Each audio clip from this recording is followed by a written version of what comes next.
या आकाश सरांमुळे माझी आता तिसरी ट्रिप आहे. आता यावेळेस तर मी खरं तर कंटाळा केलेला होता.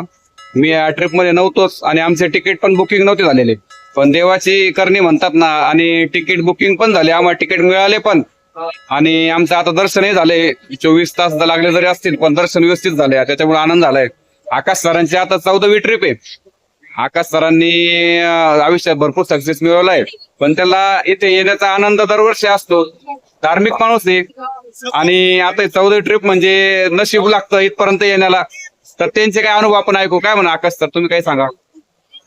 तिरुपती बालाजी, सर्वप्रथम बालाजीला जो मी 14 वर्षापासून येतोय, मला सर्व काही जे कधी आयुष्यात मला जे काही अचीव्ह करायचं होतं ते मला भेटलेलं आहे. आणि इथे आल्यानंतर सगळ्यात पहिले समाधान वाटतं. आम्ही कधी इथे मागण्यासाठी येत नाही, ते ऑटोमॅटिक भेटत असतं. इथलं असं पहिल्यापासून हे ते आतापर्यंत अनुभवलेलं आहे आणि ते खरंच तुम्ही पण आणि अनुभवा. लोक म्हणतात देव नसतो किंवा असं काही नाही, त्यावर तुमचं काय म्हणणं आहे. नाही, देव असतात, देव आहे म्हणून आस्था आपण ठेवली पाहिजे. देव असता नसता याच्यात काही भाग नाही, आस्था आपण ठेवली पाहिजे. आपल्या आस्थेप्रमाणे आपल्याला सर्व काही गोष्टी व्यवस्थित. आणि बालाजीमुळे खरंच लोकांचं आयुष्य बदलतं. हे आकाश सरांचं मी बघितलं, यांनी गरिबीतून आज वर आले लोक आहे आणि आज आनंद जगताय. आणि त्यांच्यामुळे आज 15 पोरं आज आले.